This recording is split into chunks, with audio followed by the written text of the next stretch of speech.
الحمد لله والصلاة والسلام على سيدنا رسول الله وعلى آله وصحبه ومن والاه. كل شكر وكل امتنان وفرح وتقدير لحفاوة الاستقبال التي لمستها في هذا المعهد المبارك وهذه الثلة الفاضلة من المشايخ والعلماء ومن هذه الكوكبة التي تستدورها من طلاب العلم ومن طالبات العلم، والتي أرجو أن يزين الله بها دينه في هذه البلاد ليكونوا هداة مهتدين وليكونوا سرجا علمية ومعرفية لا ينهضون بوطنهم فحسب بل ينهضون بالعالم الإسلامي أجمع إن شاء الله تعالى. Bismillahirrahmanirrahim. Assalamualaikum warahmatullahi wabarakatuh. Alhamdulillah, Al-Habib Zaid bin Abdurrahman bin Yahya setelah dia memuji Allah Subhanahu wa taala dan bersalawat kepada Nabi Muhammad sallallahu alaihi wasallam serta para keluarganya dan sahabat-sahabatnya dan semua pengikutnya, beliau juga berterima kasih sebesar-besarnya dan sangat bergembira dengan penyambutan yang sangat baik dari pihak panitia dan pesantren dan pemimpinnya, dan juga melihat antusias yang sangat kuat dari pelajar yang ada di sini. Dan juga bukan hanya itu saja, beliau juga meminta kepada Allah Subhanahu wa taala agar supaya menghiasi kota ini, menghiasi pesantren ini dari agamanya. Allah Subhanahu wa taala menghiasi kalian agar supaya agama ini terus indah. Dan juga beliau juga berharap kepada Allah Subhanahu wa taala agar keindahan agama ini tidak dirasakan oleh penduduk sini saja, akan tetapi manfaat ini bisa diberikan manfaat ke seluruh dunia insyaallah. وبداية أصحح أنني لست بدكتور، لكن لعلها إشارة بما سيكون إن شاء الله من المشايخ فنأخذها بهذا الفهم.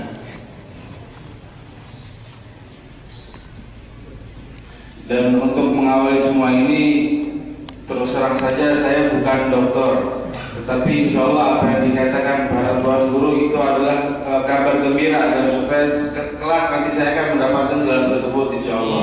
Amin. إشارة لنا ولكل الحاضرين والحاضرات إن شاء الله. Dan ini juga kabar gembira untuk kita dan setiap yang hadir dari laki ataupun perempuan dan semuanya insya Allah.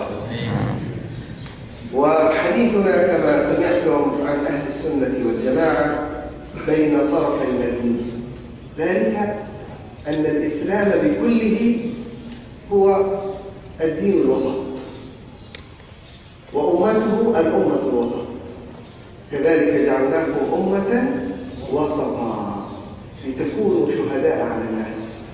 الإسلام وسط بين الأديان، وأصفى تمثيل للإسلام كان متجسدا في عقيدة ومسلك ومدرسة أهل السنة والجماعة، والتي كانت أيضا بين مسالك متناقضة وبين مسالك فيها إفراط وتفريط.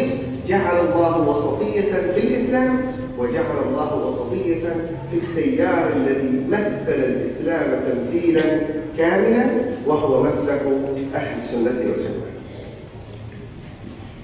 Dan juga sesuai dengan pembicaraan kita insya Allah pada hari ini itu tentang menjelaskan tentang ahli sunnah wal jamaah di antara para paham yang lainnya, dan juga beliau memperjelas kepada kita bahwasanya Islam itu wasatiyah, yang wasatiyah, dan kita umat yang wasatiyah, dan memang dalam setiap perkara itu memang ada dalam segala perkara apapun ada hal yang berlebihan dan ada hal yang terlalu menggampangkan, dan kita dijadikan Allah Subhanahu wa taala mengambil jalan yang tengah yang tidak terlalu menggampangkan dan tidak terlalu membuat sulit. ومؤخرا يكثر الحديث عن الوسطية وعن وسطية الإسلام وعن وسطية التيارات الإسلامية، لكن البعض يظن أن الوسطية هي أن نخالف وأن نتنازل وأن نجامل وأن وليست هذه وسطية الإسلام. وسطية الإسلام هي في الصورة النبية الصافية التي أنزل الله بها هذا الدين، والتي قال عنها النبي: تركتكم على المحجة البيضاء ليلها كنهارها لا يزيغ عنها إلا هالك. هذه هي الوسطية. والغلو والإفراط والتفريط إنما هو في الأفهام المغلوطة، في من فهم الإسلام على فهم الخوارج، في من فهم الإسلام على فهم الروافض، في من فهم الإسلام على فهم النواصب، في من فهم الإسلام على فهم التكفيريين، في من فهم الإسلام على فهم الجهاديين الذين فهموا الجهاد أيضا فهما معوجا وليس الفهم الذي أراده الله. Dan tentu tentang perkara hal ini terlalu banyak pembicaraan tentang wasatiyah ini seperti apa. Dan inilah yang diajarkan oleh Nabi Muhammad SAW agar kita supaya terus paham wasatiyah ini seperti apa. Karena terlalu banyaknya yang menganggap semua ini wasatiyah atau semua ini benar, dan mereka itu terlalu sering mengkafirkan atau terlalu sering paham dengan mazhab Rafidhah atau paham-paham yang lainnya agar supaya itu semua jauh dari agama ajaran yang betul. Oleh karena itu kita tetap diajarkan oleh Nabi Muhammad SAW jalan yang benar, yaitu jalur ummatul wasatiyah atau agama yang wasatiyah. وقبل أن أجي إلى صلب الموضوع أيضا أعلق على كلمة الشيخ الذي أمطرنا بعذب كلمته الترحيبية، إلا أنه ذكر هم الأمة الإسلامية اليوم، وأن الغرب قد وصلوا لمرادهم في إشغال المسلمين بعضهم لبعض، وفي تكفير المسلمين لبعضهم البعض، وتبديعهم لبعضهم البعض، وهذا هم يؤرق أهل الإسلام، ومن لم يهتم بأمر المسلمين فليس منهم. لكن الذي يجب أن لا يغيب عنا أن الأمم وأن الأديان وأن التيارات كلها تعاني من هذه المعاناة. فالنصارى عبارة عن فرق، وكل فرقة ترى أن الفرقة الأخرى كافرة ليست على القدم المسيحي الحقيقي وأنها سيكون مآلها النار. هكذا ينظر الكاثوليك للبروتستانت، وهكذا ينظر البروتستانت للكاثوليك. واليهود أنواط، وهناك الصهاينة الذين في القدس الذي نسأل الله أن يعجل بتحريره، وهناك يهود في العالم لا يرون هذه اليهودية حقا ويرونها فاسدة ومغلوطة. وكل التيارات في الأرض يوجد فيها هذا التفرق وهذا التمزق، فلا نظن أن هذا أمر خاص بنا معاشر المسلمين. لكن النقطة السوداء في الثوب الأبيض تظهر، أما النقطة السوداء في الثوب الأسود أو المكدر لا تظهر. فلعظم تأثير الإسلام يبرز ما فيه من إشكال، ولعظمة هذا الدين يعظم ما يجري فيه. وأما التفرق والتمزق والتشدد فيوجد في كل التيارات التي على وجهها. Dan juga beliau menyampaikan kepada kita sebelum kita masuk kepada pembahasan kita pada hari ini, beliau juga menyampaikan perkataan Tuan Guru yang barusan disampaikan kepada kita, bahwasanya kepentingan agama ini yang perlu kita pegang dengan teguh. Jangan sampai agama ini gampang dimainkan oleh siapapun. Bahkan dalam setiap agama manapun bisa memainkan agama Islam karena lemahnya kekuatan agama Islam kita sendiri. Dan juga beliau terus menyampaikan bahwasanya di setiap dunia ini pasti ada perbedaan, pasti ada perpecahan, bahwa bukan hanya dalam agama Islam sendiri. Dan beliau juga mengingatkan kepada kita bahwasanya kepentingan seperti ini bukan hanya kepentingan yang harus dilakukan oleh umat Islam, akan tetapi ini kepentingan dari agama-agama lain juga. Akan tetapi karena Islam ini agama yang kuat, Islam ini agama yang terkuat, maka apabila ada sedikit masalah di Islam, maka dampaknya ini akan besar. Sebenarnya kalau kita menelusuri dalam setiap agama pun, mereka setiap agama yang memiliki keyakinan sendiri menganggap agama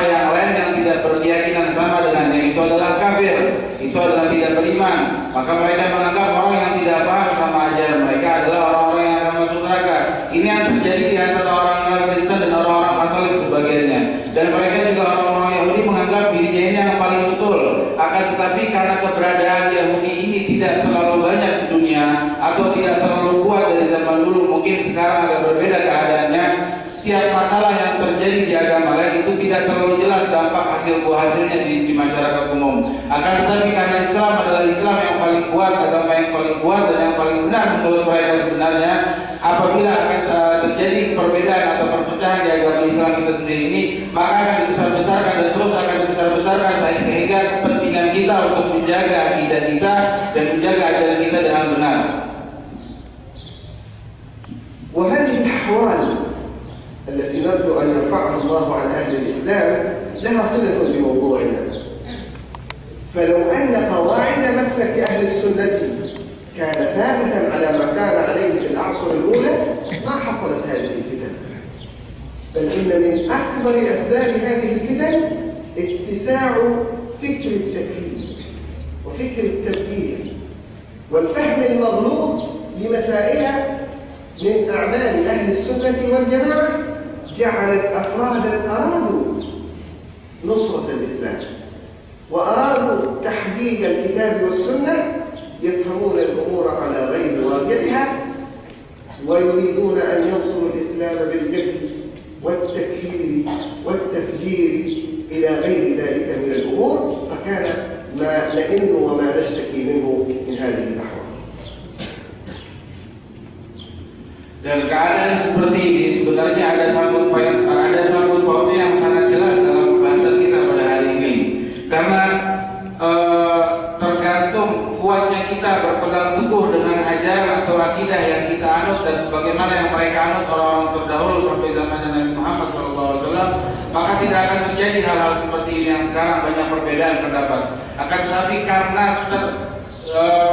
banyaknya kalimat-kalimat saling menggampangkan untuk mentakfirkan orang atau menghukumkan dengan mengatasnamakan membela Islam dengan cara mengkafirkan orang atau membunuh sesama muslim atau menghina sesama muslim, inilah hal yang terjadi yang sekarang yang perlu kita kuatkan fondasi awalnya agar supaya Islam ini jangan dijadikan bahan permainan oleh agama-agama lain, bahkan oleh orang Islam sendiri yang tidak mengerti hal yang tersebut.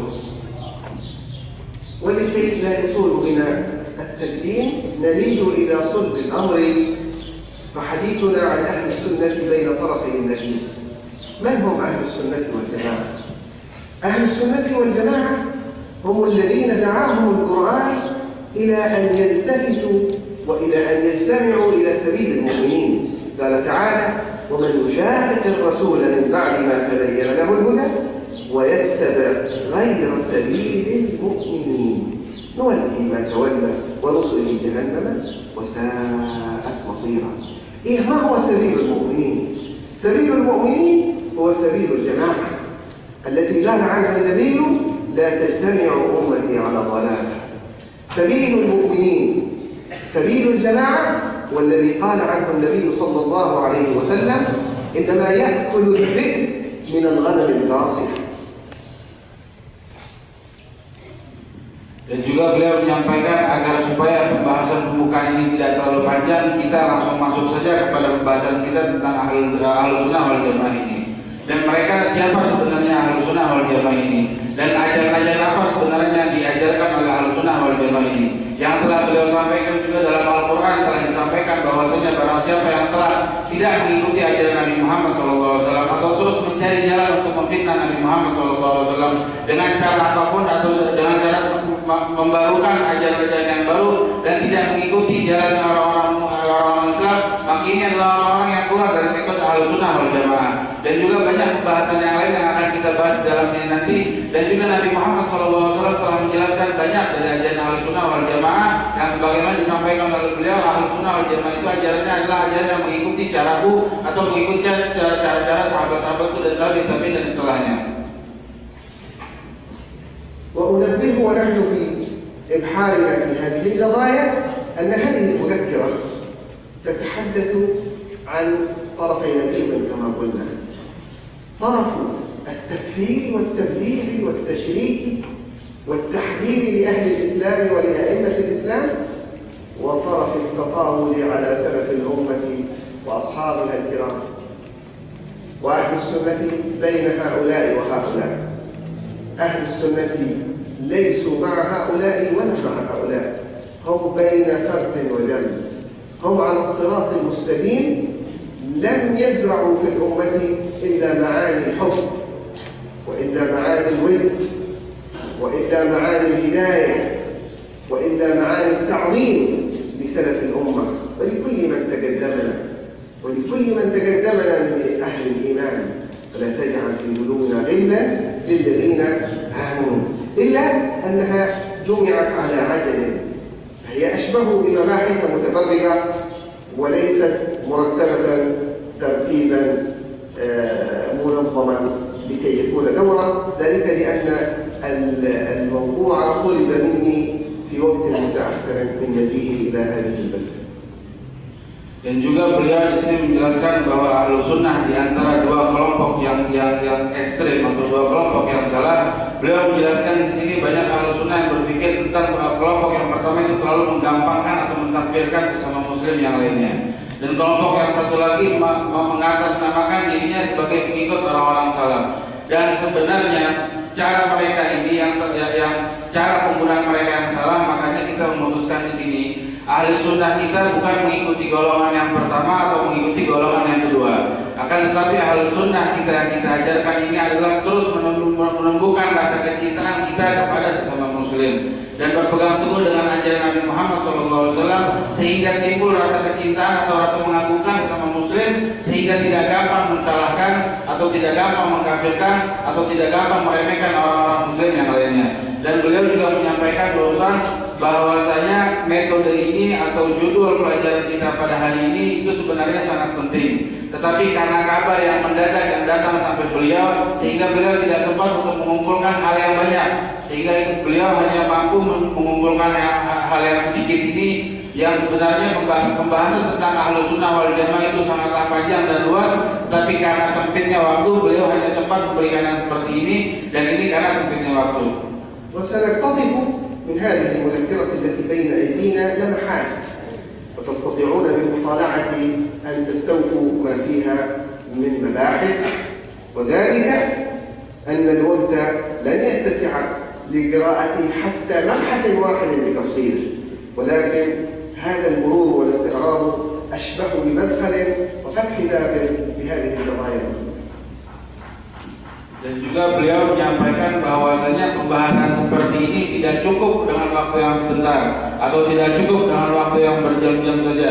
Akan tetapi hal seperti ini perlu adanya mutalaah, perlu dibaca terus, dan buku ini insya Allah akan ditinggal di sini dan bisa dipelajari oleh kalian dan terus dipelajari karena kepentingan hal seperti ini sangatlah penting untuk keadaan Islam yang saat ini. Ahlus Sunnah wal Jamaah كثير يحب أن يدعي أنه صاحب هذا الوصف الرائع، صاحب وصف سنة رسول الله وجماعة الإسلام والمسلمين، فيريد أن يدعيها حتى المتشددين، حتى المكفرين، حتى الذين يذبحون إخوانهم فيكبرون عند ذبحهم يقولون عن أنفسهم أنهم أهل السنة والجماعة. حتى بعض المنتمين لمذاهب بعيدة عن السنة كالإمامية يوجد من كتابهم من ألف كتابا سماه الإمامية هم أهل السنة والجماعة، ولكن ليس كل ادعاء يقال يثبت لمدعيه، فقد قال الشاعر: والدعاوي إن لم تقيموا عليها بينات أبناؤها أدعياء.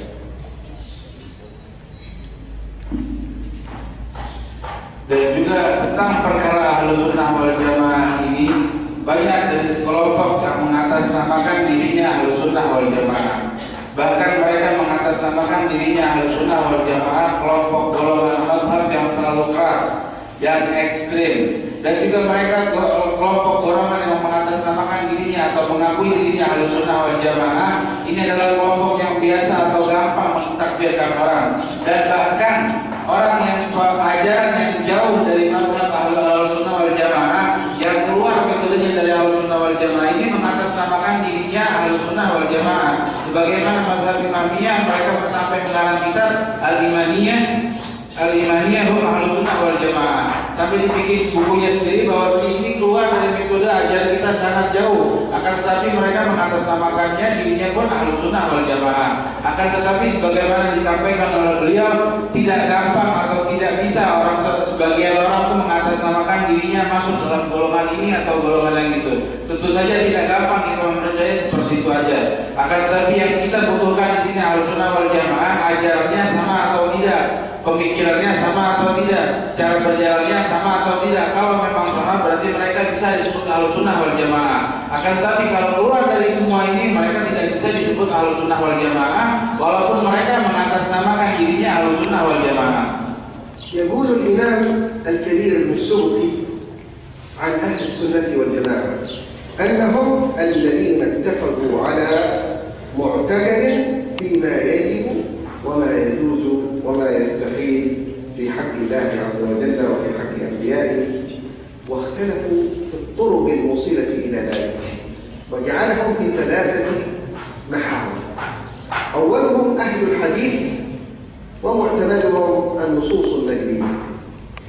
ثانيهم أهل النظر العقلي والصناعة الفكرية وهم الأشاعرة والماتريدية، وهؤلاء يستدلون غالبا بالمبادئ العقلية وفي المبادئ السمعية فيما يدرك العقل جوازه والعقلية والسمعية لغيره.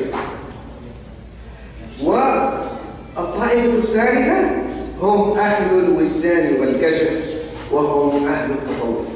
إذا الإمام ابن السوقي في شرح عقيدة ابن الحاجب جعل أهل السنة هذه 3 المكونات: أهل الحديث والأشاعرة والماتريدية وأهل التصوف الحق.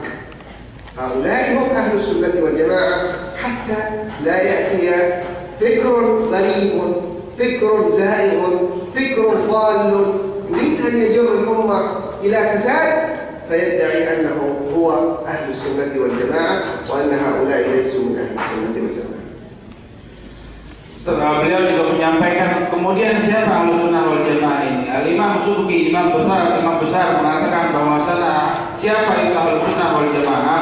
Beliau menyampaikan di sini bahwasanya Ahlus Sunnah wal ketahuilah bahwasanya Ahlus Sunnah wal Jamaah mereka itu golongan kelompok orang yang setuju dengan perkara hal yang wajib yang diberikan Allah Subhanahu wa taala, dan setuju dengan hal perkara wajib dan yang boleh dan yang tidak boleh. Mereka ini golongan orang yang tidak ada perbedaan dalam perkara asli, yang akan tetapi selalu berbeda dalam cara untuk mencapai semua itu.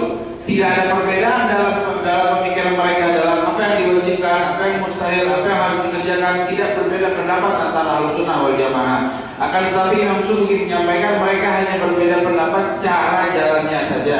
Dengan itu semua Imam Subki merangkum, dan mereka ini golongan Ahlus Sunnah wal Jamaah. Mereka ini adalah yang pertama golongan ahli hadis, ulama-ulama yang ahli hadis. Mereka ini semua mengambil salah satu golongan kelompok Ahlus Sunnah wal Jamaah. Itu golongan yang pertama, dan mereka mendapatkan mereka Ahlus Sunnah wal Jamaah, dan ilmu mereka itu bersumber dari hadis Nabi Muhammad SAW. Dan yang kedua juga beliau menyampaikan mereka adalah Ahlul Nadhr al-Aqli. Mereka adalah daripada orang-orang al-Asy'ariyah. Mereka ini adalah orang-orang yang ahli tauhid, dan cara mengambilnya Imam al-Asy'ariyah. Cara berpikir atau mengambil dalil dari cara melihat atau cara mendengar dari dalil-dalil yang Allah Subhanahu wa taala berikan. Ini adalah golongan yang kedua, adalah golongan Imam Asy'ariyah. Dan golongan yang ketiga Imam Subki menyampaikan di sini adalah ahli wujdan wal kasyf. Mereka adalah orang-orang sufi. Ulama-ulama sufi yang sering kita dengar dengan sebutan sufiyah. Ini adalah 3 golongan kelompok orang yang termasuk Ahlus Sunnah wal Jamaah. Karena mereka semua ini sepakat dengan apa yang diwajibkan, apa yang mustahil, dan mereka ini tidak berbeda pendapat dalam hal yang inti, akan tetapi hanya berbeda pendapat dalam bawahan-bawahannya saja, yang itu tidak membahayakan agama kita. أنبه أيضا بأن هذه الدراية واستعراضها بهذا الشكل وباللغة العربية ثم بعد ذلك بالترجمة يستهجن على بعض الحاضرين، وله حظ في أن يضيق. لكن إذا علمنا أنها من أهم الدراية ومن أهم المسائل التي نسأل الله أن يكون لها دور في سد الثغرات على أعز ما نملك وهو دين. ذلك أن اختراق عقيدة أهل السنة والجماعة ليس قد ولد فتنا ودماء تسيل فحسب، بل ولد وأنتج ما هو أعظم من ذلك، أنتج سد باب امتداد الإسلام في جهات في الشرق والغرب، وجعل كثيرين من غير المسلمين يستبعدون التفكير في صحة هذا الدين وفي الدخول في هذا الدين بسبب تلك الممارسات، بل أخطر من هذا شوش على كثير من شباب المسلمين الذين صاروا يفكرون هل ديننا حق أم ديننا باطل والعياذ بالله. فلو ثقل علينا الكلام ولو ثقل علينا البحث، لكن إدراكنا لهذه الأهمية يصبرنا على الاستمرار. Dan juga beliau menyampaikan mungkin kita ini dari awal pertamanya agak sedikit merasa muak atau jenuh dengan pembahasan ini. Karena yang pertama mungkin beliau menyampaikan dengan bahasa Arab, dan mungkin juga nanti disampaikan dengan penerjemah yang mungkin agak sedikit ada kekurangan. Dan memang kelihatannya agak sedikit umat. Tapi kalau kita berpikir di balik ini semuanya, kita berpikir apa sih kepentingan metode yang kita ajarkan sekarang ini? Apa kepentingannya untuk kita dan untuk orang-orang sekitar kita dengan seperti kita mempelajari tentang judul materi ini? Bahwasanya kalau kita tahu di belakang ini semua penghancuran atau perusakan dengan metode Ahlussunnah wal Jamaah ini sangatlah banyak sekarang tersebar. Bukan hanya yang kita dengar banyak pertumpahan darah sesama orang Islam karena semuanya mengatasnamakan dirinya Ahlussunnah wal Jamaah. Dan bukan hanya itu, gampangnya mereka membunuh dan gampangnya mereka mencela, gampangnya mereka menampilkan satu sama lainnya, dan ini semua mengatasnamakan Ahlussunnah wal Jamaah. Mereka itu padahal bukan Ahlussunnah wal Jamaah dan tidak sepaham dengan apa yang kita ajarkan, dengan apa yang kita pahami. Dan oleh karena itu makanya kita harus paham betul dengan ajaran ini dan kita jaga orang-orang sekitar kita dan kita amalkan ini semuanya.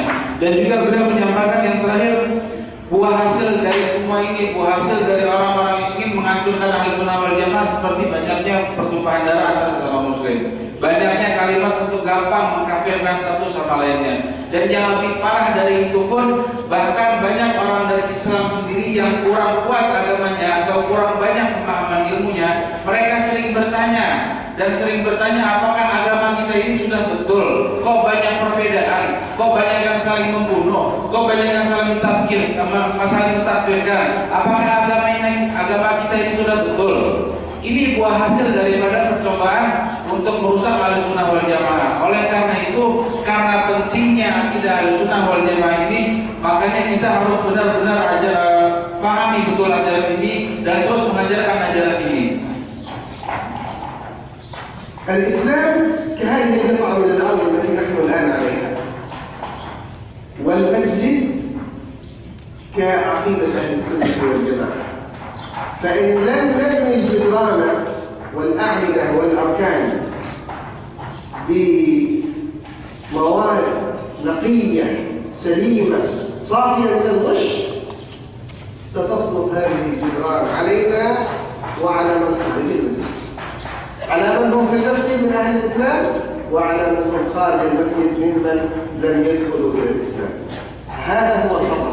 إذن يجب أن نمنع مواد الغش، أن نمنع المواد الفاسدة من أن تدخل في بنيان وجدران المسجد الذي شبهنا أهل السنة والجماعة به. Dan beliau juga menyampaikan Islam ini bagaikan kita yang sedang di masjid di sini sekarang. Hanya potongan sebidang tanah yang sekarang kita tempati ini. Islam itu bagaikan itu. Akan tetapi kepentingan tembok dan genteng atau apapun yang ada di sekitar sini yang membuat kokoh Islam itu umpamakan akidah. Barang siapa kalau seandainya temboknya lemah atau gentengnya lemah atau semua peralatan di sini lemah, maka kita pun akan celaka. Kita pasti akan celaka. Oleh karena itu kita perlu membuat tanah yang bagus dan juga dinding atau genteng yang bagus juga. Karena bukan hanya kita yang di sini yang akan celaka apabila semua ini jatuh atau rubuh, akan tetapi yang keluar dari masjid yang kita umpamakan itu orang-orang yang bukan Islam, bahkan akan mendapatkan ketidakbaikannya, akan melihat keburukan Islam yang terjadi.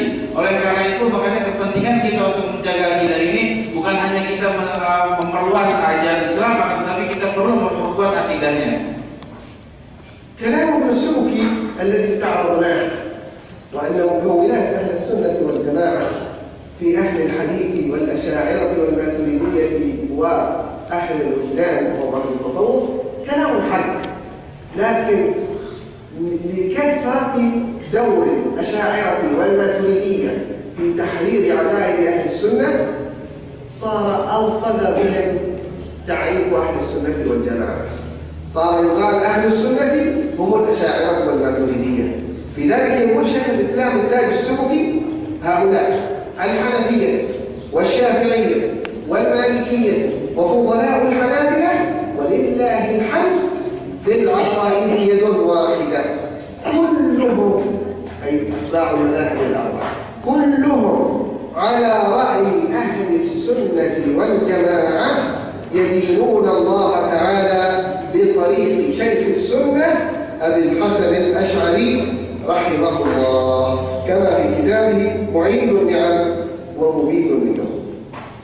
Dan juga beliau menyampaikan di sini memang betul apa yang dikatakan oleh Imam Subki, bahwasanya Ahlus Sunnah wal Jamaah ini banyak dari golongannya adalah orang-orang ahli hadis, orang-orang yang meriwayatkan banyak hadis, dan mereka adalah orang-orang dari Al-Asy'ariyah atau Maturidiyah, dan juga mereka yang dibilang dengan orang Sufiyah. Akan tetapi karena Imam Al-Asy'ari dan Imam Maturidiyah ini mereka orang yang paling sangat menjaga tentang akidah Ahlus Sunnah wal Jamaah. Bahkan orang salah berpikir tentang kalau seandainya Ahlus Sunnah wal Jamaah itu hanyalah orang-orang Asy'ari atau orang-orang Maturidi atau orang-orang Maturidi. Ini pemahaman yang salah, karena beliau terlalu banyaknya membahas tentang ini atau menjaga Ahlus Sunnah wal Jamaah dengan sekian bagusnya. Orang berpikir kalau saja Ahlus Sunnah wal Jamaah itu dari mereka, itu pemikiran yang salah. Kalau seandainya kita menelusuri lagi dalam kitab Imam Subki juga, beliau berkata semua yang orang ulama yang bermadhab dari madhab Syafi'i atau madhab Maliki atau madhab Hambali atau madhab Hanafi, semua ini orang-orang yang berpegang teguh dengan banyak ajaran Imam Asy'ari. Jadi bukan saja orang-orang yang Ahlus Sunnah wal Jamaah ini adalah orang-orang yang Asy'ari atau Maturidi, tidak. Bahkan semua pemimpin-pemimpin madhab pun mereka adalah menganut ajaran Asy'ariyah. Mereka menganut ajaran Ahlus Sunnah wal Jamaah. Jadi jangan salah berpikir kalau seandainya kita berpikir Ahlus Sunnah wal Jamaah itu hanya orang-orang Al-Asy'ari atau Maturidi. ولأجل ذلك استعرضنا في الكلام على الأشاعرة والماتريدية ونصوص الأئمة أنهم هم رموز أهل السنة والجماعة. استعرضنا أهم المفسرين الذين تعرف كتبهم وخدمتهم لكتاب الله فوجدناهم أشاعرة، وأبرز الحفاظ والمحدثين فوجدناهم أشاعرة، وأبرز فقهاء الأحناف فوجدناهم أشاعرة، وأبرز فقهاء المالكية والشافعية والحنابلة، وأبرز علماء اللغة، وأبرز المؤرخين، بل وأبرز الفاتحين المسلمين فوجدنا الجميع أشاعرة. فبالله علينا من يريد أن يبرز سنة جديدة ويريد أن يجرد الأشاعرة والماتريدية من أهل السنة، أين يجد كتبا وأين يجد علما وأين يجد معرفة وأين يجد تفسيرا وأين يجد فقها؟ لا يجد شيئا، ولا يستطيع أن يبرز عشر معشار ما استطعنا أن نبرزه من أسماء هؤلاء الشموس والأقمار الذين خدموا الإسلام في كل جوانب. Dan juga beliau menyampaikan kepada kita bahwasanya semua pembesar ulama-ulama fikih dari Imam Syafi'i atau pembesar ulama dari mazhab Imam Maliki atau kebanyakan hampir semua ulama dari Imam Hanafi atau dari mazhab Hambali, semua ini tidak kita temukan kecuali mereka mengikuti ajaran Imam Asy'ariyah. Mereka ini semua mengikuti itu. Bukan hanya itu, beliau juga menyampaikan kepada kita, bahkan dari kebanyakan atau kita bisa mengatakan hampir seluruh ulama tafsir atau ulama yang ahli hadis atau ulama yang ahli bahasa atau ulama yang ahli dalam pelajaran tarikh, semua ulama kita mendapati semua menganut ajaran Asy'ariyah. Jadi kalau seandainya kita ingin membuat hal yang baru atau ingin mencari anutan ajaran yang baru, maka kita sulit untuk menemukan kitab-kitab tafsir atau kitab-kitab fikih atau buku-buku bahasa atau setiap kitab tarikh atau setiap kitab apapun, kita sulit menemukan ulama yang tidak mengambil ajaran Imam Asy'ariyah. Oleh karena itu, makanya keluar ajaran yang keluar dari Ahlussunnah wal Jamaah ini, mereka orang-orang yang tidak menganut ajaran Imam Asy'ariyah. من هذه التوازنات التي وفق الله إليها أهل السنة، واحمدوا الله أنكم في أكبر بلد إسلامي من حيث عدد السكان، وغالب هذا الكم الهائل من أهل الإسلام في بلدكم على مشرب أهل السنة والجماعة. Dan ini juga kesesuaian yang telah Allah berikan kepada kita semuanya, karena apa yang telah Allah berikan kepada kita ini adalah semua ajaran-ajaran yang paling banyak dianut di seluruh dunia ini. Dan bahkan bukan hanya itu saja, kelebihan yang telah Allah berikan bahwasanya kita tinggal di negara yang mayoritasnya alhamdulillah kebanyakan orang Islam, dan kebanyakan juga tidak keluar dari ajaran mereka, dan ini pun harus kita jaga karena banyaknya goncangan dari ajaran yang lain yang akan mengganggu kita. من هذه التوازنات التي وفق الله إليها أهل السنة والجماعة فهمهم الراقي لصفات الله عز وجل، لا سيما الصفات المتشابهة، ونجد الحديث عنها في سورة آل عمران في قوله تعالى: هو الذي أنزل عليك الكتاب منه آيات محكمات هن أم الكتاب وأخر متشابهة. فأما الذين، انظر إلى تقسيم الله عز وجل أهل الإسلام إلى أهل حق وأهل زيغ، إلى أهل صدق وأهل مرض في الاعتقاد. فأما الذين في قلوبهم زيغ، حلهم لا يرون، بين أوصافهم يا رب، أظهر لنا علامتهم يا رب، ما اهتماماتهم في العقيدة، هل يهتمون بالمحكمات أم يهتمون بالمتشابهات؟ هل يعلمون الناس القدرة والقوة والوجود ومخالفة الحوادث وأمهات الصفات، أم يعلموهم صفة اليد، صفة السر، صفة اليد، صفة الوجه؟ الله أكبر. فأما الذين في قلوبهم زيغ فيتبعون ما تشابه، لا إله إلا الله. وقد ظهروا في زماننا وأمكنهم الله من المال فملأوا الدنيا كتبا وأشرطة ومواقع إلكترونية لا هم لها إلا المتشابهات. فأما الذين في قلوبهم زيغ فيتبعون ما تشابه. Dan juga karena fahamnya ulama-ulama dari Ahlussunnah yang sangat tinggi pemahamannya dari ayat-ayat Al-Quran atau dari sifat-sifat Allah Subhanahu wa Ta'ala, makanya beliau selalu menjelaskan hal yang terpenting dan yang indah untuk kita ambil. Akan tetapi Allah Subhanahu wa Ta'ala yang sebagaimana beliau sampaikan telah memperingatkan kita, telah mengajarkan kita orang-orang yang selalu saja ingin mengikuti hal-hal yang syubhat seperti tadi. Sudah dijelaskan sama Allah Subhanahu wa Ta'ala ayat yang pertama, dan juga sudah dijelaskan Allah Subhanahu wa Ta'ala yang di kitab itu. Akan tetapi mereka ini siapa sih? Golongannya orang-orang yang sering mengikuti mutasyabihat. Mereka ini dijelaskan oleh Allah Subhanahu wa Ta'ala. Beliau juga menjelaskan apakah mereka ini terus mengajarkan kita untuk dekat kepada Allah Subhanahu wa Ta'ala?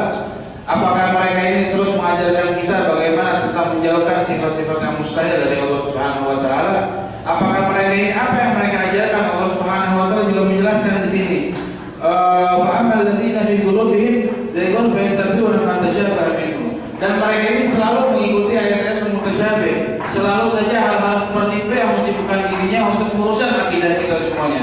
Bahkan sekarang pun mereka banyak menghabiskan uang yang banyak untuk menghabiskan buku-buku atau tulisan-tulisan atau kaset-kaset atau ceramah-ceramah dalam sosial media atau dalam televisi apapun untuk membicarakan hal-hal yang seperti ini.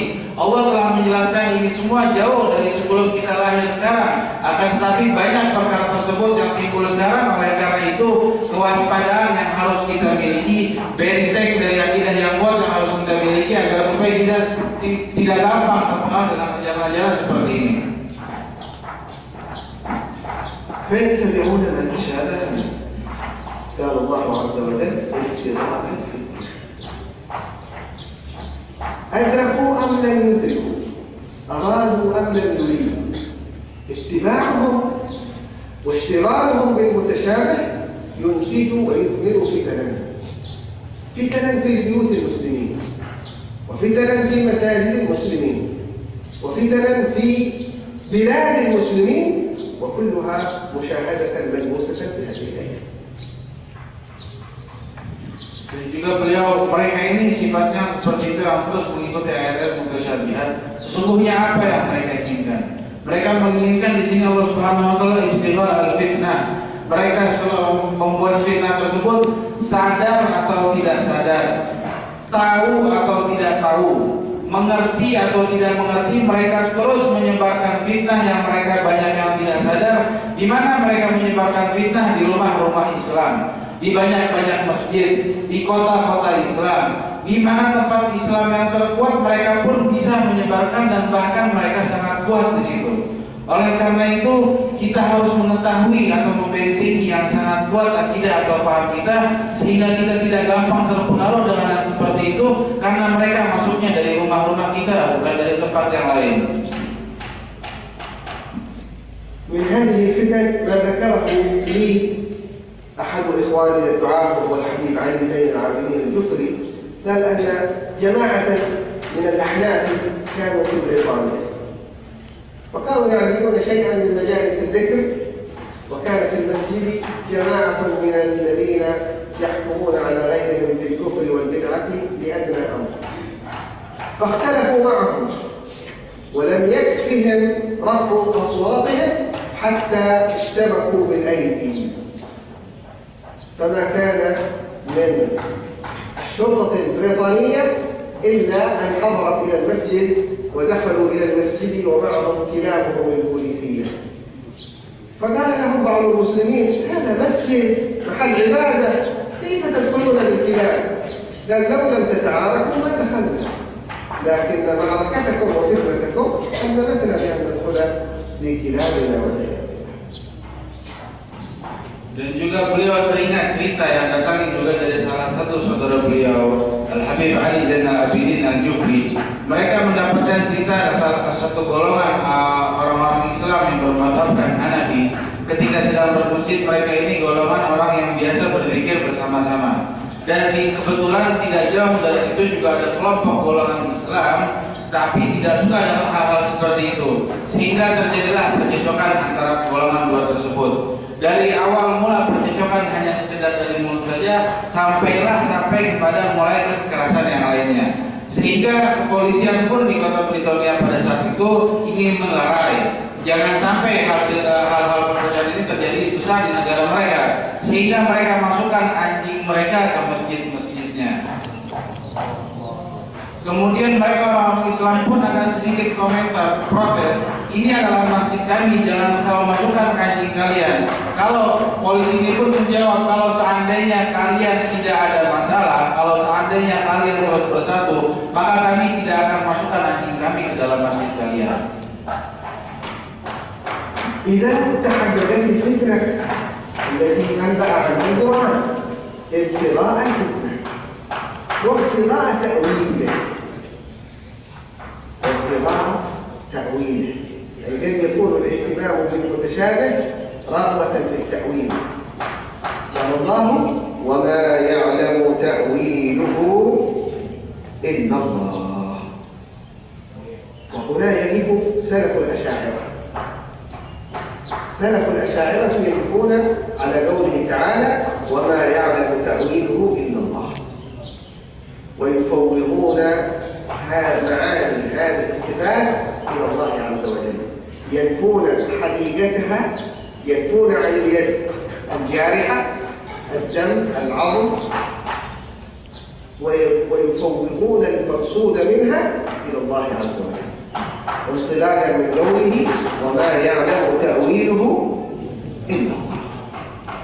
وأما متأخر الأشاعرة فلاضطرارهم للحوار مع المعتزلة والمشبهة والمرجئة وغيرهم اضطروا أن يحددوا واحدا من المعاني التي تؤول بها الصفات، وأخذوا بقوله تعالى أو وقفوا عند قوله تعالى وما يعلم تأويله إلا الله والراسخون في العلم، أي أن أهل الرتبة العالية في العلم، أهل الرسوخ، أهل الاستقرار والكمال في العلم يعلمون تأويله، وما يعلم تأويله إلا الله والراسخون.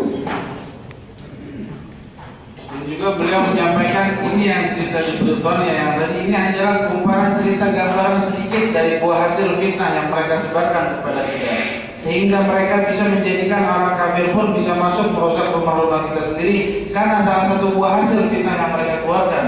Dan bukan hanya sampai sini, dan mereka terus membuatkan takwil atau segala macam takwilkan sifat-sifat Allah atau bentuk bagaimana Allah Subhanahu wa taala, padahal di Al-Qur'an sendiri pun Allah telah menyampaikan tidak ada yang mengetahui takwil itu kecuali Allah sendiri. Sampai di sini kita mengetahui tidak ada yang mengetahui takwil itu kecuali Allah lah yang lebih mengetahui. Dari di sini kita berhenti dulu, dan inilah sebenarnya ajaran akidah Ahlussunnah wal Jamaah yang kita pelajari. Kita tidak gampang memberikan takwil-takwil atau sebagian lainnya seperti mazhab orang-orang yang gampang mentawilkan Allah Subhanahu wa taala. Akan tetapi banyak dari pelajaran akidah Imam Asy'ariyah, mereka yang belum lama ini, mereka yang di akhir dari ulama Asy'ariyah, mereka terus mencoba untuk menghalang atau menghambat gerakan mereka yang gampang mentawilkan Allah, yang mereka tujuannya itu untuk fitnah tadi, padahal dampaknya atau nampaknya mereka ini sangat mencintai agama Islam, akan tetapi merusak akidah kita yang jauh. Akan tetapi Imam daripada ulama yang akhir daripada Asy'ariyah, mereka ini terus mengambil atau menyimpulkan daripada takwil ini hanya Allah Subhanahu wa taala yang mengetahuinya, warasikhuna fil ilm, dan orang-orang yang paham betul dengan apa itu takwil maksudnya. Dan mereka pun tidak benar-benar paham, maksudnya tidak mengerti seperti itu, akan tetapi mereka mencoba mentakwilkan agar supaya Allah ini tidak gampang dihinakan oleh akidah-akidah yang lain. Bukan mentakwilkan sama seperti mereka, akan tetapi lebih menjaga jangan sampai Allah ini digampangkan memiliki sifat yang sama seperti manusia. ماذا يقول أهل الإيمان وأهل الرسوخ؟ يقولون آمنا كل من عند ربنا وما يذكر إلا أولو الألباب. قالت السيدة أم المؤمنين عائشة الصديقة بنت الصديق رضي الله عنها: تلا رسول الله هذه الآية كما في البخاري ومسلم أصح كتب السنة على وجه الإطلاق. تلا رسول الله صلى الله عليه وسلم هذه الآية ثم قال: تنبه الآن، نحن فهمنا دلالات الآية في واقعنا دون أن نسمع كلام رسول الله صلى الله عليه وسلم. فكيف بنا إذا استمعنا إلى كلام رسول الله في البخاري ومسلم؟ يقول: إذا رأيتم يا معشر الأمة الإسلامية، إذا رأيتم الذين يتبعون ما تشابه منه فأولئك الذين سمى الله فاحذروا. سيأتي زمان وتجدون أتباع المتشابه، فإذا ظهروا أمامكم فاحذروا. Dan juga beliau menyampaikan bagaimana sifat-sifat orang yang rasih yang dimaksud dalam Al-Quran ini dalam mengambil ilmunya. Mereka selalu mengatakan aku terus beriman kepada Allah Subhanahu wa taala, dan semuanya itu dari Allah Subhanahu wa taala, dan tidak teringat orang-orang seperti ini kecuali orang-orang yang mempunyai pemikiran yang sangat indah, yang sangat mulia. Jadi orang-orang yang memiliki akal paham untuk terus mentakwilkan ayat-ayat dari apa yang Allah telah berikan ini, mereka adalah golongan orang-orang dalam hadis nanti kita akan sebutkan ketika Sayyidah Aisyah radhiyallahu taala anha yang datang dari Sayyidah Aisyah ketika Rasulullah sallallahu alaihi wasallam membaca ayat tersebut, makanya kita ini banyak paham dari ngambil ayat Al-Qur'an tapi lupa dengan perkataan Nabi Muhammad sallallahu alaihi wasallam. Janganlah kita pisahkan ayat Al-Qur'an dengan perkataan Nabi Muhammad. Lihat bagaimana Nabi Muhammad sallallahu alaihi wasallam menyampaikan kepada kita, memperingati kepada kita, memberitahu kepada kita agar supaya kita berhati-hati. Ketika Rasulullah sallallahu alaihi wasallam membaca ayat tersebut, "Tsumma fa idza ra'aytum alladziina yattaquuna ma tashabaha minhu fa ulaika alladziina samma fahdaruhum." Dan mereka ini orang-orang yang apabila mengikuti ayat-ayat tersebut terus mengomongi, membicarakan tentang tawil apa segala macam, apabila kalian bertemu orang-orang tersebut, maka berhati-hatilah dari mereka. Seakan-akan kata-kata ini memperingati kita sekarang, wahai para muslimin, berhati-hatilah kalian dengan orang yang terlalu gampang mensifati tawil sifat-sifat Allah Subhanahu wa taala. الإمام النووي في شرحه صحيح مسلم في تعليقه على هذا الحديث يقول أن من الصفات المتشابهة ما يوهم ظاهره الجهة والتشبيه ويحتاج إلى تأويل. وقال أيضا في هذا الحديث التحذير صاحب الرسالة هو من مخالطة أهل الزيغ وأهل البدع ومن يتبع المشكلات لأهل الفتنة. كان أما من يسأل للتفهم للاسترشاد فلا إشكال فيه. Dan juga beliau menyampaikan di sini perkataan Imam Nawawi dalam Syarah Sahih Muslim. Beliau mengatakan untuk terus berhati-hati dengan sifat-sifat orang-orang yang seperti ini. Dan beliau juga menyampaikan dalam perkataan tentang pengetahuan ayat tasyabuh ini dalam hadis Sayyidah Aisyah, dan mereka mengatakan bahwasanya orang-orang yang seperti ini mawal dari sifatillah bima yuhammuhu al-jihad wa tashabbaha yahtaz ila ta'wil. Dan mungkin beliau juga menyampaikan untuk tidak gampang mentakwilkan hal-hal yang tidak mengerti, akan tetapi kita mengambilkan makna zahir itu dengan tidak mengartikan dengan makna yang sama seperti Al-Quran. Ini yang dimaksudkan oleh Imam Nawawi. Dan juga beliau menyampaikan, dan dalam hadis tersebut Imam Nawawi menyampaikan untuk memperingati, untuk bercampur orang-orang yang dibilang sebagai ahli zaid atau ahli bid'ah atau yang dikatakan ahli bid'ah, dan juga yang terus mengikuti atau menyebarkan fitnah dengan cara-caranya mereka. Akan tetapi kalau orang yang tidak paham, yang datang untuk bertanya, yang datang untuk minta penjelasan, maka orang ini tidak ada apa-apanya, bahkan perlu ditolong. Tetapi kalau yang datang niat untuk mencari fitnah atau merendahkan derajat Allah Subhanahu wa taala, kita tidak dianjurkan untuk berkumpul dengan mereka. ولذلك يذكر الإمام النووي هنا أيضا أن الذي يتبع متشابهة لغرض الفتنة لا يجاب على سؤاله ولا يفتح له الباب. وقال أنه كان في زمن سيدنا عمر بن الخطاب رجل يدعى صبيح بن حسين كان يتبع المتشابه، فأوضع به سيدنا عمر بن الخطاب العقوبة وأقام عليه التعزير. صبيح بن حسين. Dan juga Imam Nawawi menyampaikan kepada kita bahwasanya kalau seandainya kita mendapati orang-orang yang seperti ini, agar tidak menjawab pertanyaan mereka. Karena walaupun kita menjawab pertanyaan mereka, mereka terus akan bertanya lagi dan bertanya lagi, karena tujuannya adalah untuk menyebar fitnah. Dan sebagaimana yang disebutkan oleh di zaman Sayyidina Umar tentang sahabat yang terus bertanya-tanya tentang ayat tawil ini, maka Sayyidina Umar radhiyallahu taala telah menghukum mereka dan memberikan ta'zir kepada mereka. Ini di zaman Nabi Muhammad SAW, karena Sayyidina Umar menjaga jangan sampai ada terjadi terus seperti ini dan terus sampai sekarang pada zaman ini. ولذلك أيضا صح عن سيدنا مالك بن أنس إمام أهل المدينة أنه جاءه من يسأله عن قوله تعالى الرحمن على العرش استوى، فقال له الإمام مالك الاستواء معلوم وقد ورد في كتاب الله، والكيف هنا يرويها بعض الناس والكيف مجهول، وهذه الرواية يرويها البعض عن قصد وبعضهم عن غير قصد، وهي رواية غير صحيحة. الرواية الصحيحة والكيف غير معلوم. لا يتأتى أن يكون للاستواء كيفية، فإن ذلك يتنافى مع تنزيه الله. الاستواء معلوم والكيف غير معقول ولا تدركه العقول، والسؤال عنه بدعة. ما كان السلف الصالح يشتغلون ويتتبعون المتشابه، والسؤال عنه بدعة. في بعض الروايات قال له لتلامذته أخرجوا عني هذا المبتدع. Dan juga beliau menyampaikan suatu ketika Imam Malik ditanya oleh orang oleh salah satu seorang yang menanyakan tentang ayat Ar-Rahman al-Arsh istawa. Maka orang ini menanyakan kepada Imam Malik, dan Imam Malik berkata kepada orang ini, al-istiwa ini jelas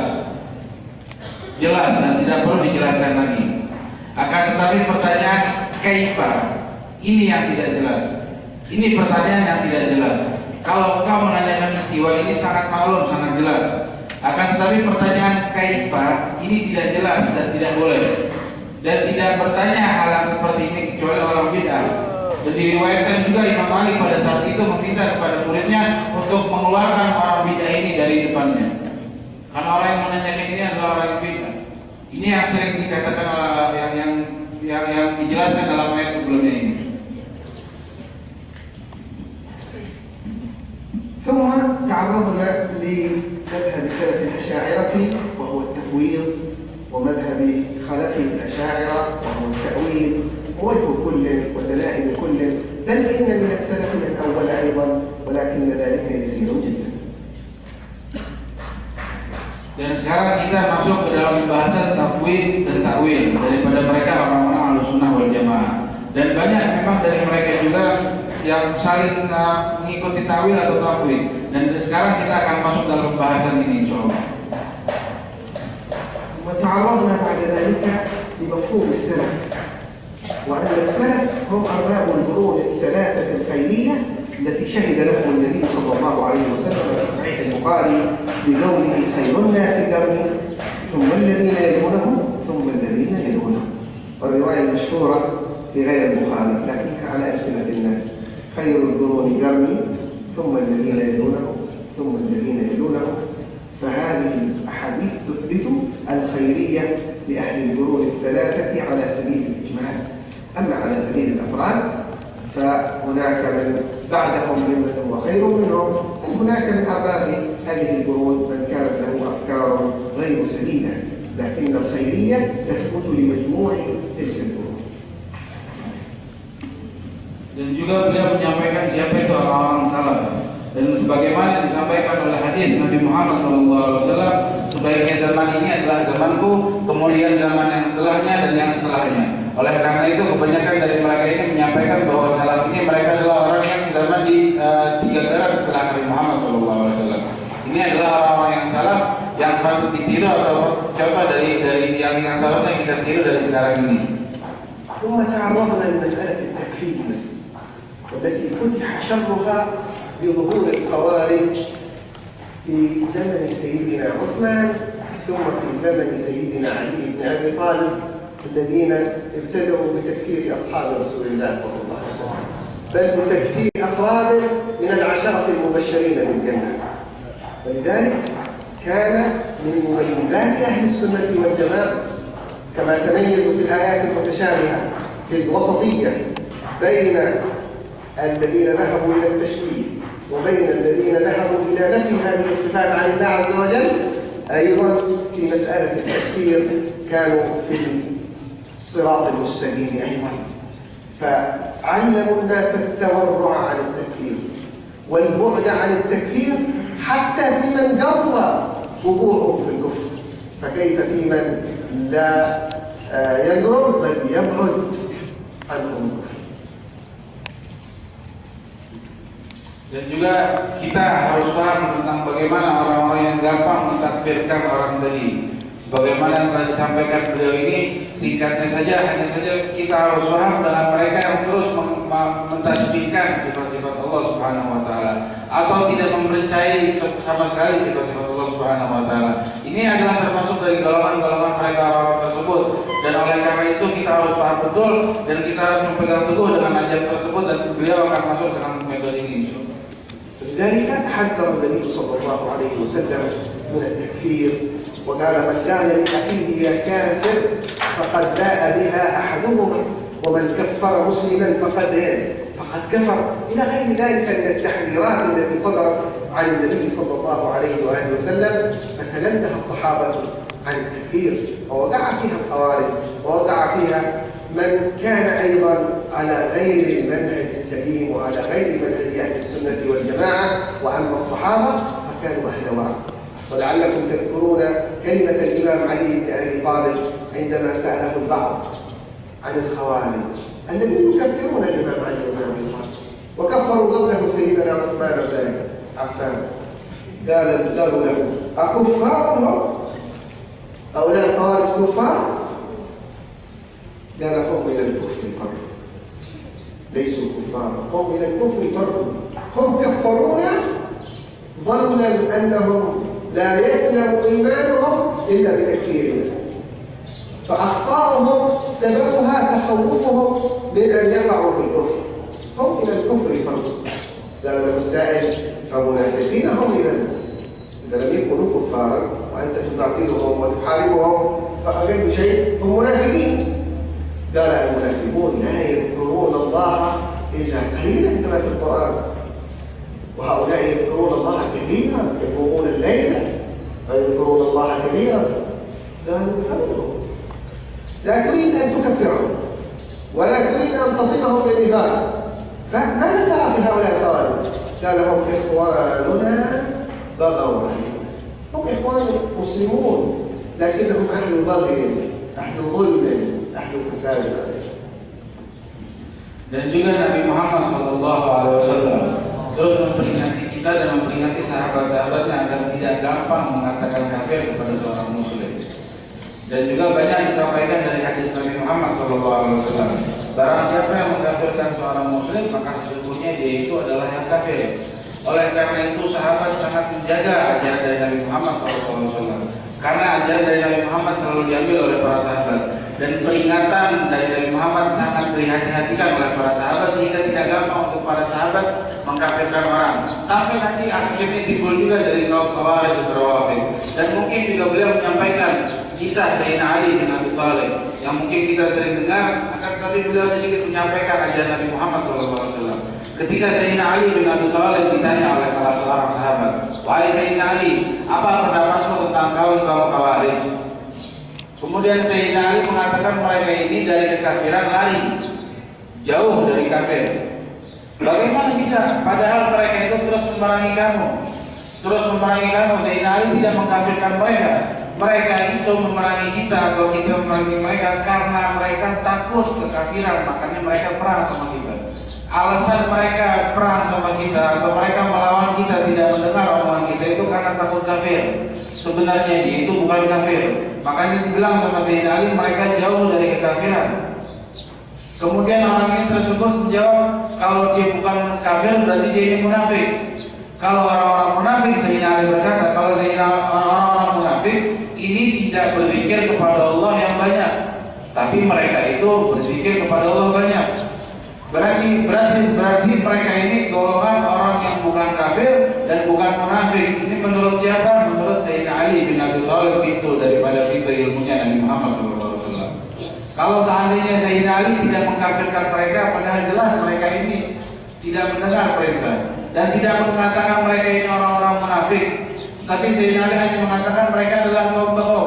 Mereka hanya tidak taat kepada pemimpinnya, dan mereka ini adalah orang-orang yang biasa melakukan dosa atau seperti itu saja. Dan ini kewajaran dalam setiap manusia, karena setiap manusia itu pasti melakukan hal yang salah. Tapi dia atau pelajaran Sayyidina Ali untuk kita, Sayyidina Ali tidak mengkafirkan mereka orang yang salah, tidak mengatakan atau tidak enteng lidahnya mengatakan mereka yang salah ini sebagai orang-orang munafik. Ini adalah ajaran Sayyidina Ali yang harus kita pegang teguh. Kana al-khawarij wa hum أصول التكفير الذي نعاني منه. يقول عنهم سيدنا عبد الله بن عباس كما في صحيح البخاري: إنهم عمدوا إلى آيات نزلت على المشركين فحملوها على المؤمنين.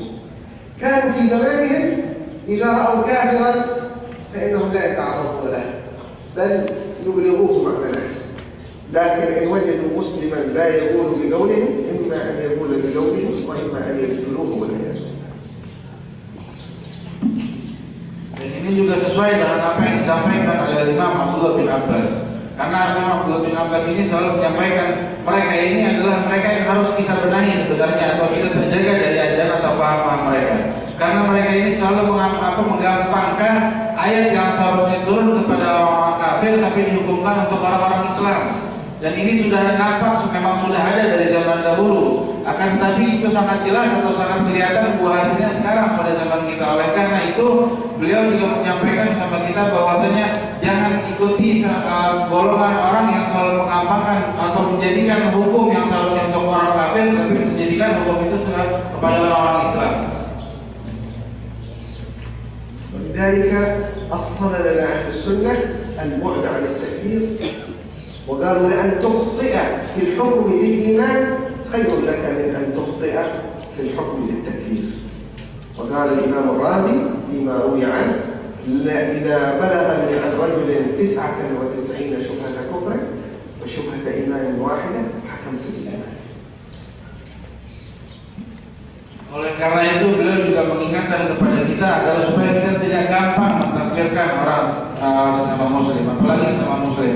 Dan beliau juga terus menyampaikan kepada kita bahwasanya kalau seandainya kita terus memberikan salah hukum dalam untuk urusan hal-hal yang lain, itu lebih baik daripada kita salah dalam sekali tapi mengkafirkan orang. Ini adalah hal yang penting yang harus kita peringati, yang harus kita jaga. Jangan sampai kita gampang mengkafirkan orang sesama muslim.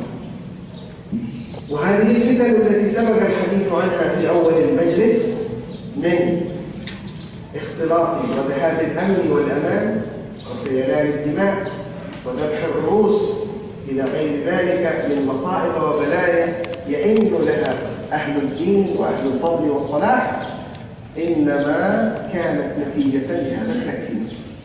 فلولا أن هناك من غسل أدمغة شباب أرادوا خدمة الإسلام وجعلوهم يكفرون جماعات من أهل الإسلام ومن علماء أهل الإسلام لما استحلوا دمهم ولما استحلوا تفجيرهم ولما استحلوا دماءهم ولما استحلوا جلدهم ولما استحلوا أذاهم.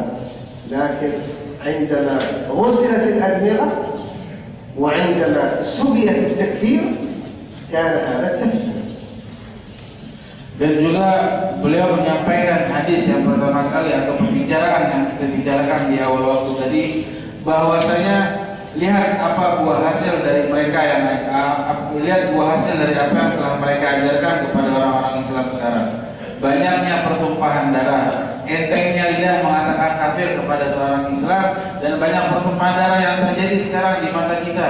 Di depan hadapan kita berapa banyak orang Islam yang gampang dibunuh dengan Islam sendiri, bukan sama orang lain. Ini adalah buah hasil dari pemikiran mereka yang sangat gampang mentakwilkan ayat yang seharusnya turun kepada orang-orang kafir, tapi digampangkan saja turunnya kepada orang Islam. Salah menempati tempat. Dan ini adalah pemikiran yang sudah terjadinya ini karena mereka cuci akal pikiran pada para pemuda pada saat itu, yang sekarang terjadi banyak di Syria atau di mananya. Dicuci akal mereka agar supaya mereka ikut paham dengan paham mereka yang gampang menurunkan ayat yang turun untuk orang kafir tapi dihukumkan untuk orang-orang Islam. Ini yang harus kita jaga dan jangan sampai kita ikut seperti itu, karena sekarang sudah kelihatan hasilnya bahwa Islam saling membunuh yang sangat jelas depan mata kita, dan kita tidak bisa berbuat apa-apa kecuali menguatkan fondasi akidah kita sendiri. ثم تناولنا مفهوم البدعة الذي ابتدع بعض المبتدعة مفهوما جديدا فيه، جعلوا كل ما لم يعمله الرسول والصحابة أمرا هو مبتدع يؤدي بالإنسان إلى الضلالة والنار. تناولنا مفهوم البدعة وأن هذا الفهم فهم مبتدع.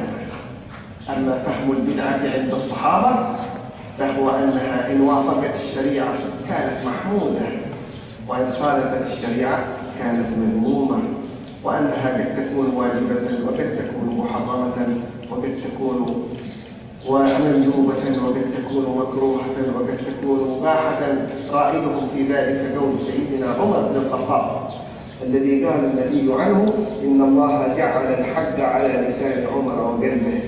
كان يقول عندما جمع الصحابة الذين يصلون التراويح متفرقين: نعمة البدع. Dan kemudian dari salah satu pemikiran yang sangat berbahaya adalah sangat gampang mengatakan kalimat bid'ah. Dan mereka berpikir setiap apapun yang tidak dilakukan Nabi Muhammad SAW pada zamannya, dan itu adalah hal perkara yang bid'ah. Dan mereka menyatukan bid'ah ini dengan golongan orang-orang yang sesat atau orang-orang yang bakal masuk dalam hukum, dalam kalangan syirik bahkan. Dan ini adalah tidak sama sekali diajarkan oleh para sahabat hal yang seperti ini. Dan sebenarnya hal mengada-ngadakan atau menggampangkan kalimat bid'ah atau terus menyebarluaskan kalimat bid'ah ini adalah inti perkara bid'ah. Itu adalah sumber bid'ah sendiri. Karena dari zaman Nabi Muhammad SAW sampai para sahabatnya tidak menggampangkan hal seperti itu. Dan bahkan yang terlalu bicara banyak tentang bid'ah itu adalah aslinya mereka yang bid'ah. Dan bagaimana mereka bid'ah kalau seandainya para sahabat sendiri didikan Nabi Muhammad SAW itu terus mengajarkan hal seperti itu. Dan benar apa yang dikatakan sabda Nabi Muhammad SAW yang telah bersabda bahwasanya Allah telah menjadikan lidahnya Sayyidina Umar ini adalah lidah yang hak. Dan apa yang dikatakan Sayyidina Umar, sungguh alangkah nikmatnya bid'ah ini ketika beliau mengumpulkan orang-orang di sholat tarawih. Apakah mungkin bid'ah yang dilakukan Sayyidina Umar ini mengatakan sungguh nikmatnya, indahnya? Ini yang dikatakan Sayyidina Umar didikan dari Nabi Muhammad SAW. فهم أهل السنة وأسلافهم البدعة بهذا الفهم، ومن أقوالهم قول الإمام الشافعي: البدعة بدعتان محمودة ومذمومة. فهموه من قوله تعالى: وافعلوا الخير. فهموه من قول رسول الله صلى الله عليه وسلم: من سن في الإسلام سنة حسنة فله أجرها وأجر من عمل بها، ومن سن في الإسلام سنة سيئة فعليه وزرها ووزر من عمل بها. غفروا أن الصحابة استحدثوا أمورا لم يأخذوها من رسول الله لكن رأوا فيها الخير. استحدثوا أدعية في الصلاة، استحدثوا ركوعا بعد الوضوء، استحدثوا ركعتين قبل الدفن، إلى مسائل كثيرة جدا كان الرسول يثني عليها، وكان الرسول يؤيدها، وكان الرسول يمدحها، ولم يقل أنها بدعة ضلالة. Dan juga beliau menyampaikan mungkin karena kurang pahamnya dia tentang kalimat bid'ah sehingga gampang mensalahkan orang-orang yang lain. Padahal Imam Syafi'i radhiyallahu ta'ala anhu beliau ini mengatakan bid'ah ini ada dua, ada bid'ah yang mulia, ada bid'ah yang tidak mulia. Dan ini juga beliau ini mengambil dari mana? Dari Al-Quran dalam diambil. Allah Subhanahu wa ta'ala berfirman: "Fa'alul khair", maka kerjakanlah hal yang baik, apapun yang baik kerjakanlah. Bukan berarti Nabi Muhammad tidak mengajarkan hal yang baik, atau bukan berarti Nabi Muhammad masih kurang dalam ajarannya, tidak. Akan tetapi banyak hal yang bid'ah pun dilakukan pada zaman Nabi sendiri. Sebagaimana Nabi Muhammad SAW juga menganjurkan untuk para sahabatnya atau menganjurkan kepada kita untuk melakukan hal yang baik. Sebagaimana dalam sabda Nabi Muhammad SAW, barang siapa yang membuat atau hal yang baru yang baik, maka dia akan mendapatkan pahalanya dan pahala orang yang mengikuti kegiatannya. Dan barang siapa yang membuat hal perkara baru dalam pekerjaan buruk, maka dia juga akan mendapat dosanya dan dosa sebagaimana orang yang mengikuti ikutannya ini. Oleh karena itu Nabi Muhammad SAW telah berapa banyak sahabat melakukan hal bid'ah yang tidak dilakukan Nabi Muhammad SAW, akan tetapi Nabi Muhammad tidak mengatakan bid'ah ini bid'ah yang buruk. Banyak sekali dari sahabat Nabi Muhammad SAW melakukan hal bid'ah yang sebagaimana disebutkan tadi contohnya sebagai doa-doa dalam sholat. Nabi Muhammad tidak pernah mengajarkannya, tapi sahabat sendiri, alternatif sahabat sendiri untuk melakukan itu.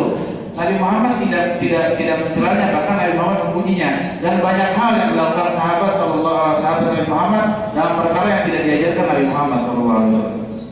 وحتى في مسألة البدعة هذه أهل السنة في توازن، لأن من أهل الإسلام من يريد أن يلغي شيئا اسمه بدعة وأن يتبع الغرب في كل فواضله، فيجتهد في مسألة الربا وفي مسألة الخمر وفي كل القضايا والموجودات الموجودة في الغرب، يريد أن يستحلها باسم الإسلام. هذا ضلال مبين. ويقابله طرف متشدد كل شيء بدعة، كل بدعة ضلالة وكل ضلالة في النار، كل محدثة بدعة وكل بدعة ضلالة، ولكنه يتغافل أنه لا يقيم هذه الكلية. فإذا sudah bid'ah itu dan keberadaan kita ini adalah di tengah. Kita jangan sampai memberi peluang untuk orang yang terlalu gampang mengatakan bid'ah dan juga tidak memberi peluang untuk orang yang meremehkan bid'ah itu tersebut. Oleh karena itu Nabi Muhammad SAW juga terus mengajarkan kepada kita seperti itu, dan beliau juga memberikan gambaran tadi bahwasanya kalau itu kita mengatakan kepada orang yang sering mengatakan bid'ah, kalau begitu setiap apa yang kita kerjakan sekarang ini adalah hukumnya bid'ah. Karena ini tidak terjadi dalam di zaman Nabi Muhammad SAW. Bukan, mereka menjawab enggak semuanya. Karena maksudnya bid'ah menurut mereka bid'ah yang dalam agama. Kalau bukan dalam agama, urusan sehari-hari itu nggak apa-apa.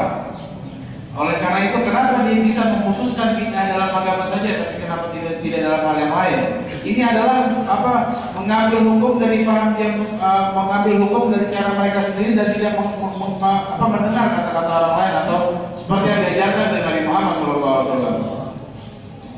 وحتى لو تنازلنا معهم وقلنا أن الحديث خاص بالبدعة التي في الدين، ألسنا قد أحضرنا هذه المحدثات الآن إلى صلاتنا وصار غالبنا لا يصلي إلا بهذا الميكروفون؟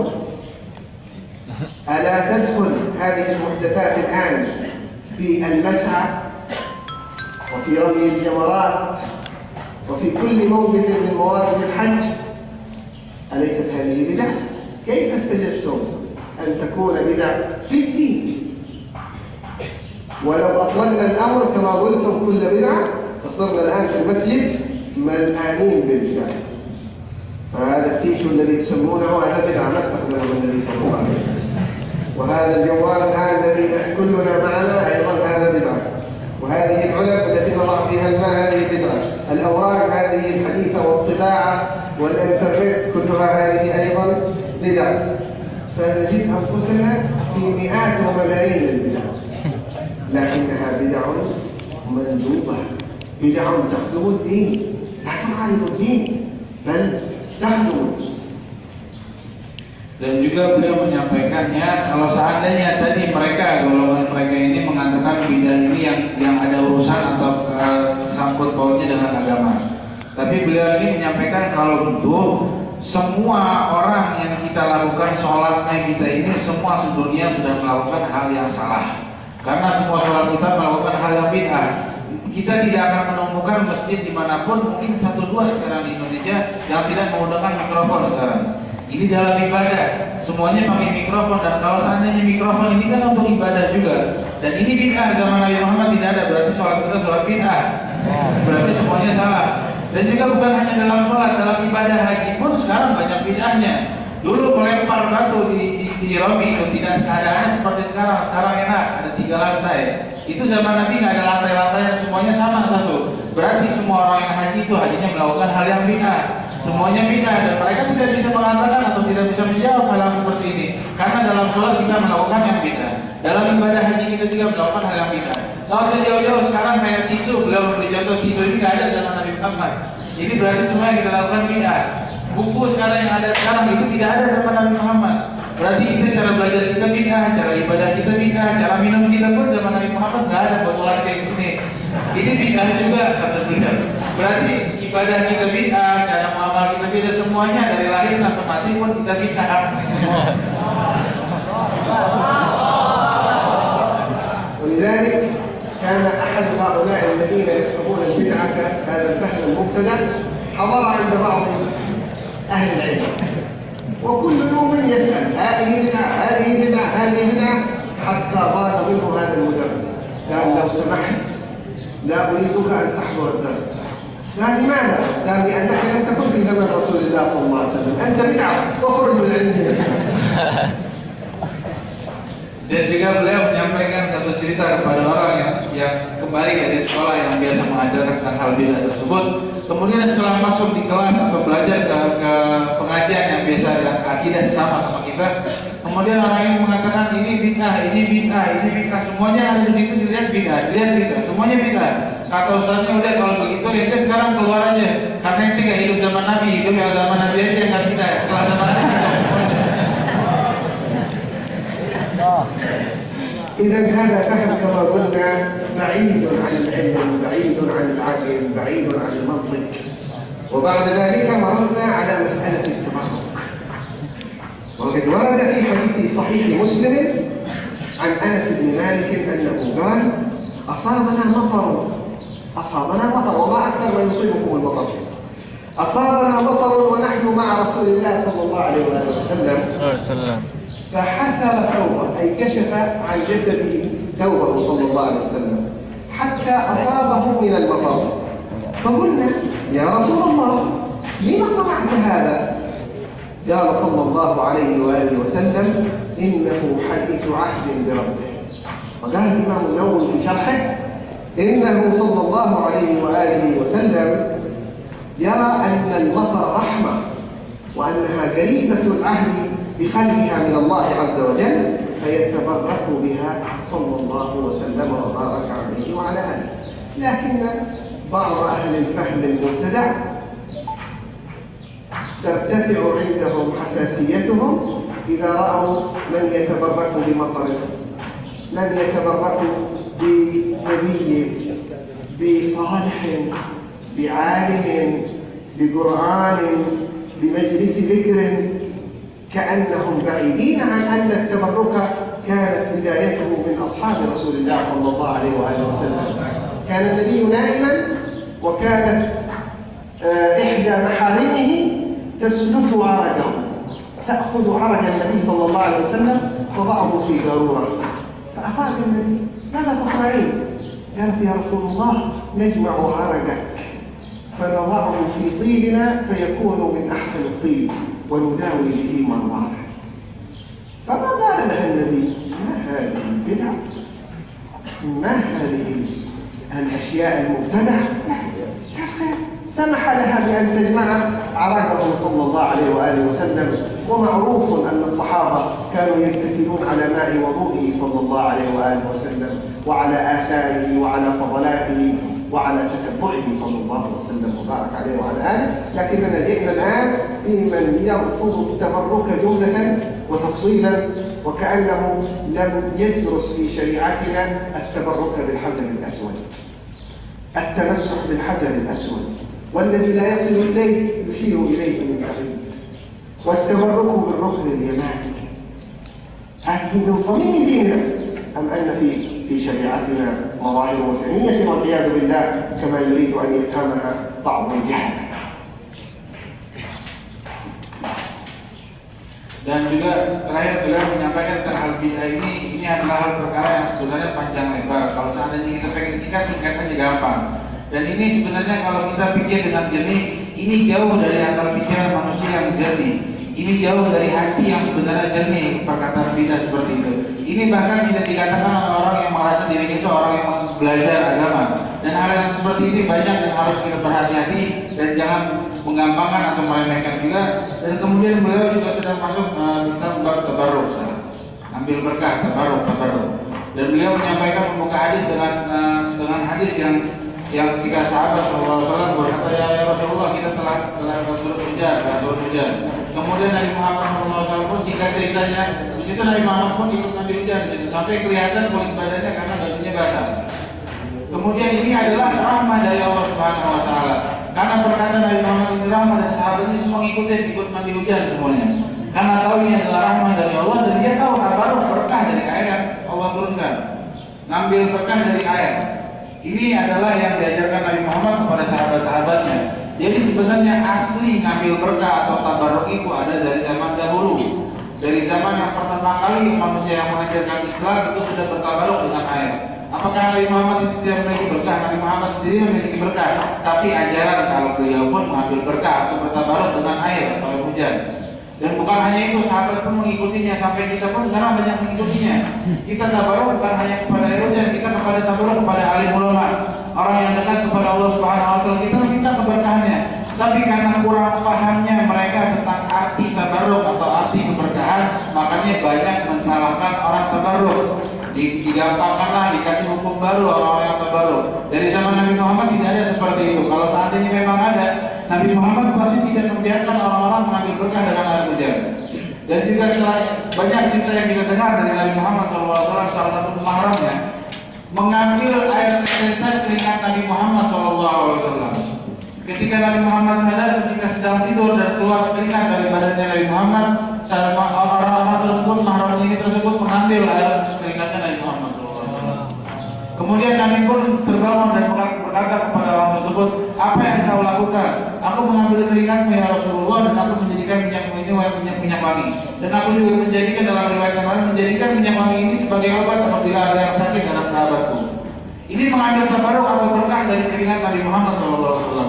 Dan juga bahkan yang kita pernah dengar banyak sejarah Nabi Muhammad SAW, sahabat-sahabatnya yang hampir kayak seperti orang membunuh-bunuhan untuk berebut bekas dari air wudhunya Nabi Muhammad SAW. Dan bagaimana pahamnya mereka untuk mengatakan kepada kita tabarukan itu yang tidak boleh? Pahamnya mereka seperti apa? Yang mengajarkan kita tabaruk dari pertama kalinya adalah Nabi Muhammad SAW yang diikuti para sahabatnya sampai ajaran sampai kepada kita sekarang. ومسألة التبرك شائعة في عهد الصحابة والتابعين وأتباعهم، بل وحتى إلى زمن الشيخ أحمد بن تيمية. فمن طالع ترجمته في كتاب تلميذه ابن كثير في تاريخ البداية والنهاية سيجد أنه عندما توفي الشيخ أحمد بن تيمية تنازع تلامذته ماء غسله وشربوه كله، ولم تسقط قطرة واحدة من الماء الذي غسل به من؟ ابن تيمية. فيا من تعظمون ابن تيمية تلامذته يتبركون به، تلامذته يتبركون بماء غسله، فأين أنتم من تلامذة ابن تيمية؟ أو لعل تلامذة ابن تيمية كانوا مبتدعة وكانوا صوفية وكانوا ضالين وأنتم فقط الذين كتبت لكم شهادات الهداية. Dan juga beliau menyampaikan bahwasanya tabarruk atau mengambil berkah dari orang-orang soleh ini ada dari zaman Nabi Muhammad SAW, dan terus keberadaan ini tidak ada salah satu golongan atau kelompok manapun yang mempermasalahi masalah tabarruk ini sampai di zamannya Imam Ibn Taimiyah, salah satu seorang alim yang harus kita hormati. Ibn Taimiyah ini yang sampai di zaman Ibn Taimiyah mulailah ada yang kata-kata tabarruk itu tidak dibolehkan. Dan bahkan Ibn Taimiyah sendiri pun yang pertama kali mungkin memberikan paham kepada murid-muridnya tentang artian tabarruk ini. Ibn Taimiyah adalah salah satu ulama yang perlu kita hormati. Kemudian banyak dari pengikutnya Ibn Taimiyah yang tidak membolehkan tabarruk atau terlalu enteng lidahnya mengatakan kalimat syirik kepada orang-orang yang bertabarruk. Dan beliau juga menyampaikan dari zaman Nabi Muhammad sampai zaman Ibn Taimiyah nggak ada yang mempermasalahkan. Di zaman Ibn Taimiyah, salah satu murid beliau Imam besar Mufassir Ibn Katsir yang banyak kita dapatkan kitab-kitab tafsirnya, beliau berkata dalam kitab Al-Bidayah wal Nihayah tentang bagaimana tentang cerita ketika Ibn Taimiyah, Imam Ibn Taimiyah ketika wafatnya. Ketika wafatnya tidak didapati satu tetes pun air bekas mandian jenazah Imam Ibn Taimiyah ini ke dalam tanah. Semuanya diambil oleh murid-muridnya untuk mengambil berkah, diminum, diambil. Ini adalah kerjaan murid-muridnya Ibn Taimiyah. Kalau seandainya kita benar-benar menelusuri kitabnya Ibn Taimiyah atau sejarah Ibn Taimiyah, kita menelusuri bahwasanya zaman murid-muridnya Ibn Taimiyah itu mengambil berkah dari air bekas cucian jenazahnya Ibn Taimiyah. Jadi mungkin kalau sekarang ada beberapa golongan kelompok yang mengatasnamakan atau mengambil nisbat ilmunya kepada Ibn Taimiyah, kita mengatakan bahwasanya murid-muridnya Ibn Taimiyah itu berarti adalah ahlul bid'ah, karena mereka mengambil tabarruk dari air bekas mandi jenazah Ibn Taimiyah. Kalau sekarang mereka terlalu ekstrim dan tidak mengatakan hal seperti itu, kayak menutup hal cerita yang lain dan membuka hal yang lain yang tidak pantas diceritakan. وإن ذكرنا ابن تيمية فابن تيمية لم يقل بالغلو الذي عند مبتدعة في الزمان. ابن تيمية أولا أين دفن؟ دفن في مقابر الصوفية بالشام. ابن تيمية كان صوفيا على الطريقة القادرية، فقد صح أنه لبس الخرقة القادرية المتسلسلة إلى سيدنا الإمام عبد القادر الجيلاني. فهل من هؤلاء أحد عنده كردة؟ أو عنده أدب مع أهل التصوف. إن من أدبه مع الشيخ عبد القادر الجيلاني أن شرح كتابه فتوح الغيب، كتاب شرحه مطبوع، ولا ينكره في شيء من كتبه إلا ويتأدب ويقول: الإمام عبد القادر الجيلاني قدس الله سره، قدس الله روحه. هل تسمعون شيئا من مثل هذا الأدب مع العلماء والعارفين والصالحين؟ أم أن ابن تيمية ستدخلونه في الضالين المضلين أيضا؟ Dan juga beliau sedikit mengupas tentang siapa Imam Ibn Taimiyah ini. Imam Ibn Taimiyah ini dalam sejarahnya mereka adalah orang ulama sufi yang mengambil peringkatnya dari sufi al-Qadiriyah atau menisbatkan aliran ini kepada Syekh Imam Abdul Qadir al-Jilani. Saking cintanya beliau, dan beliau ini adalah ahlinya seorang orang yang sufi. Cuma akan tetapi pengikutnya ini yang selalu masalah gunakan cara pemikiran beliau sehingga menisbatkan mereka ini adalah Imam Ibn Taimiyah adalah pengikutnya, dan ini adalah Imam Ibn Taimiyah orang sufi yang pengikut Imam Abdul Qadir Jailani, sampai beliau pun mengarang kitab Futuhatul Ghaib itu menulis tentang tidak menyebut nama Imam Syekh Abdul Qadir Jailani kecuali di situ disebutkan Qaddasallahu sirrahu. Selalu memuji dan selalu menghormati Imam Syekh Abdul Qadir Jailani.